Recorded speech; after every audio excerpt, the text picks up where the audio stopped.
प्रशासन की ओर से सराय बाजार में मास्टर प्लान में विकास के नाम पर बाधा बनी दुकान व मकानों पर बुलडोजर चलाकर रास्ते को चौड़ा करने की कार्रवाई को अंजाम दिया गया। एक ही रात में 2 से 3 मंजिला मकान व दुकानों को जमी तोड़ कर दिया गया। इस कार्रवाई के चलते कई परिवारों के सामने अब रोजी रोटी का संकट खड़ा हो गया है। जिन परिवारों के घर पर व दुकान पर बुलडोजर चले, अब वो किराए के मकान में शरण लिए हुए हैं। एक ही झटके में उनके सपनों का आशियाना नेस्तनाबूद हो जाने से अब वो बेघर हो गए हैं। आम दिन की तरह अपनी दुकान चला रहे इन लोगों ने ये कभी कल्पना भी नहीं की होगी कि एक ही रात्रि में दुकान खाली कर उन्हें अन्य शरण लेने को मजबूर होना पड़ेगा। सराय में किराना की दुकान चलाने वालों ने बताया कि सावों को देखते हुए उन्होंने अपनी दुकान में सामान भर लिया, लेकिन अब वह महज कूड़ा करकट बनकर रह गया है। वहीं प्रभावित महिलाओं ने बताया कि रोजगार के साथ साथ सर ढकने को छत भी नसीब नहीं हो पा रही। वहीं बच्चों का भविष्य भी अंधकार में हो गया है। कई दुकानदारों ने यह भी बताया कि उनके पास पट्टे, रजिस्ट्री सहित अन्य कागजात हैं, लेकिन किसी ने उनकी नहीं सुनी। उन्होंने प्रशासन से गुहार लगाते हुए उन्हें जगह व मुआवजा दिलाए जाने की मांग की है। आइए जानते हैं पीड़ित परिवारों की जुबानी और क्या कहते हैं प्रशासनिक अधिकारी। मेरा नाम राजेश कुमार मुखीजा, पुत्र श्री सोहनलाल मुखीजा।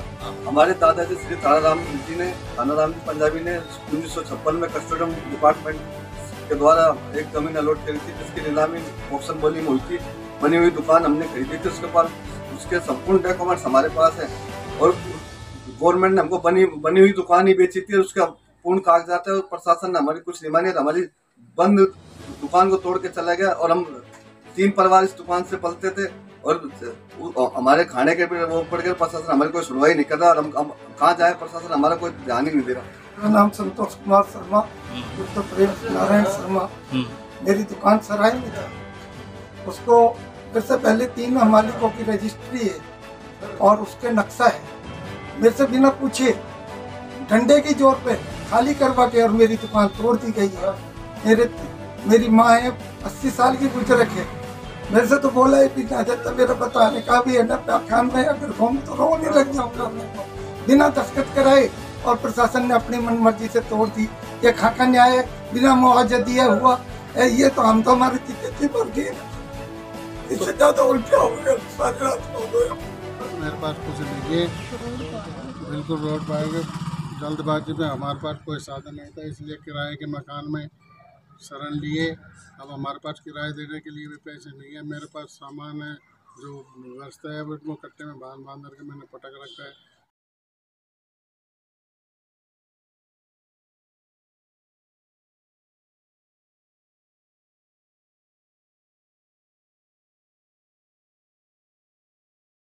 रेनू का नाम है मेरा। बता क्या बात है? क्या बात है, मैं तो सबसे लुट गई, घर से भी गई, दुकान से भी गई, कुछ भी नहीं छोड़ा मेरे पास। मैं कहाँ जाके रहूंगी अब? मेरा ठिकाना कुछ भी नहीं छोड़ा। कितने बच्चे वगैरह आपके? 2 बच्चे। क्या करते हैं? नीचे दुकान थी, अपने ऊपर कमरा था, बस उससे नहीं पार पड़ी थी भाई, तो उससे गुजारा हो रहा था। अब मैं तो बीच रोड पे आ गई, कहाँ पे जाऊँ? अब कहाँ रह रहे हो आप? अब किराया लिया था, किराया में रह रही, किराया में कहाँ से दूंगी जब धंधा ही नहीं रहा, तो किराया कहाँ से दूंगी? वहाँ पर 4 मंजिल बनी हुई पिताजी के टाइम से दुकान है।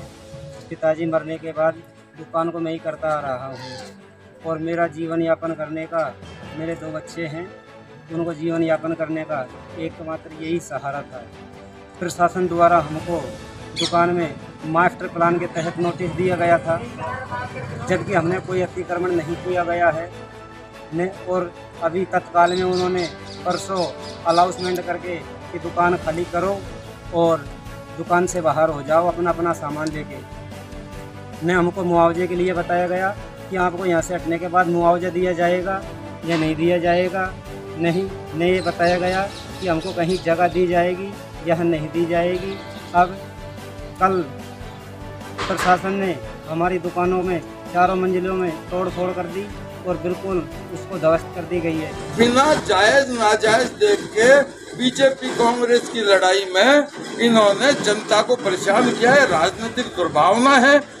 बीजेपी की बोर्ड ने प्रस्ताव दिए बताए उटपटांग तरीके के, एक भी पार्षद इसमें जब टूट-फूट हो रही है प्रभावित नहीं है। ये राजनीतिक द्वेषता बस है। एमएलए कहता है उस दिन 34 पार्षद 24 घंटे में लाओ, न नॉमन तेल होगा, यानी कांग्रेस की बोर्ड बढ़ जाती है तो ये रुक जाएगा।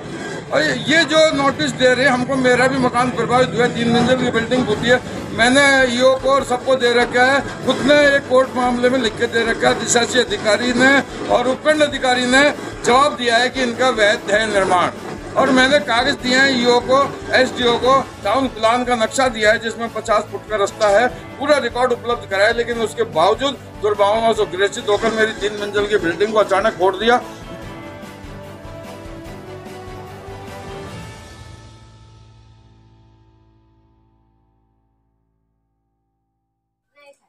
पैंतीस साल से राजगढ़ में मुझे शादी करके आई होगी, मेरी 60 साल से रह रही है। हमारा यही धंधा है, इसके अलावा हमारा आदमी कुछ भी नहीं करते। हमारी इससे पालन पोषण हो रहा था, हमको एकदम घर से बेघर कर दिया। हमारे पास कुछ भी नहीं है इस टाइम, हम किराए के मकान में रह रहे हैं, बहुत बुरी कंडीशन हो रही है हमारी। कितने बच्चे हैं आपके? हमारे 4 बच्चे हैं। हमारे एक माइंड विकलांग बच्चा है। विकलांग बच्चे को हम कहाँ जाए लेकर, बहुत बुरी तरह से फंस गए हम। कितना नुकसान हुआ है? बहुत सारा गया, हमारा कुछ भी नहीं बचा और हमारा सामान वहीं फंसा पड़ा है। सर, नई बसावट के लिए मास्टर प्लान बनता है, जबकि ये पुरानी बसावट है, तो इसमें ये इस तरह का क्यों हुआ है? मास्टर प्लान के अंदर जितनी नई बसावट और पुरानी बसावट होती है उसको सबको दर्शाया जाता है, और जो पुरानी बसावट होती है उसके भी मार्गाधिकार, उसके भी उपयोग जो हो रहे होते हैं उनको भी उसमें दर्शाया जाता है। और ये जो सड़क है, ये जो रोड था, इसको मास्टर प्लान के में एग्जिस्टिंग ही दर्शाया गया था 60 फीट, यानी कि ये पहले से ही 60 फीट की विद्यमान थी, मौके पर उपयोग हुई थी। और उस मास्टर प्लान के अकॉर्डिंग ही नगर पालिका लेआउट प्लान्स पास करती है, लेआउट प्लानों का अनुमोदन करती है, और जिनमें रोड्स को फैसिलिटी एरिया में शामिल किया जाता है। तो उनमें भी इन कॉलोनीज का जब लेआउट पास किया गया था तो उसमें 60 फीट का रोड फैसिलिटी एरिया के रूप में अनुमोदित करवाया जा चुका। और जब मास्टर प्लान के समरूप अनुरूप ही जब इनका अनुमोदन कर दिया गया है तो कहीं कोई गुंजाइश रह नहीं जाती है, मास्टर प्लान की कंप्लायंस कराना अनिवार्य हो जाता है। इसीलिए इसको हमने 60 फीट का रख के और मास्टर प्लान की कंप्लायंस करवाई है अकॉर्डिंग टू हमारे अप्रूव्ड लेआउट। नहीं, एक ये हाई कोर्ट का जो बताया है कि नियम जो आए थे कि वो पहले 40 और 50 साल पुराने थे, उन पे जो है मास्टर प्लान बनने के बाद जिन्होंने किया है तो उसको तोड़ा गया, जबकि ये तो पुरानी है, ये तो यहाँ रहने वाले। यहाँ पर ऐसा नहीं है, यहाँ पर हम आपको बता रहे हैं कि जब मास्टर प्लान बना और उसके बाद में फिर नगर पालिका को जोनल प्लान्स बनाने होते हैं, लेकिन 1 लाख से कम आबादी के जो शहर हैं उनके अंदर नगर पालिका को लेआउट प्लान्स बनाने होते हैं मास्टर प्लान के लैंड यूज के अनुसार। उनको हमने बनाया और पास किया, और उनमें इस रोड को हमने 60 फीट का रोड सुविधा क्षेत्र में शो किया और अप्रूव करवाया।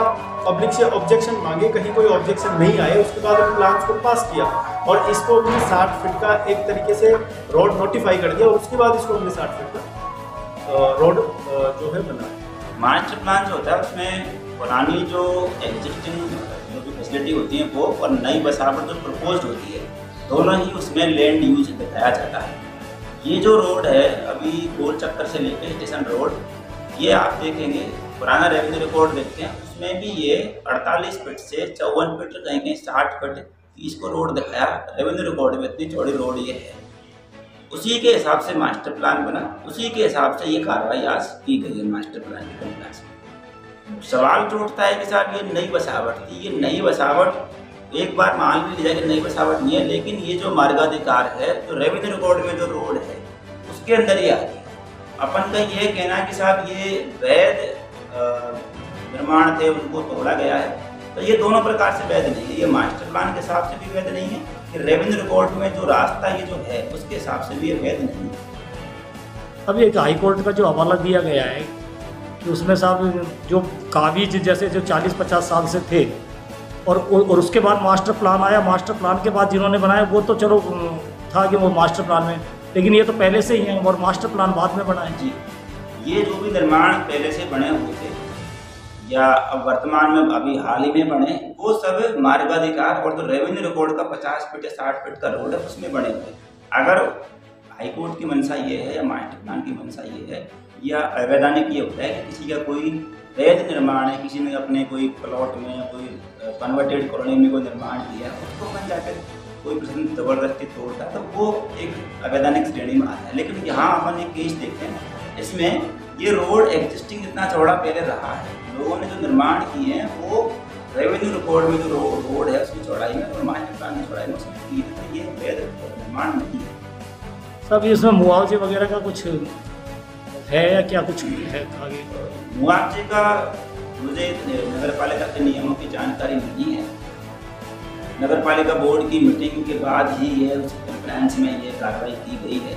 अगर नियमानुसार मुआवजे का कोई केस बनेगा, अगर किसी के पास वैध दस्तावेज होंगे तो मुआवजा केस बनेगा तो नियमित रूप से उपचार किया जाएगा उसमें। इनमें जैसे काफ़ी लोगों के पास मकान और दुकान दोनों ही चले गए, अब जैसे उनके पास कुछ भी नहीं बचा, उनका कहीं अपन कुछ करेंगे?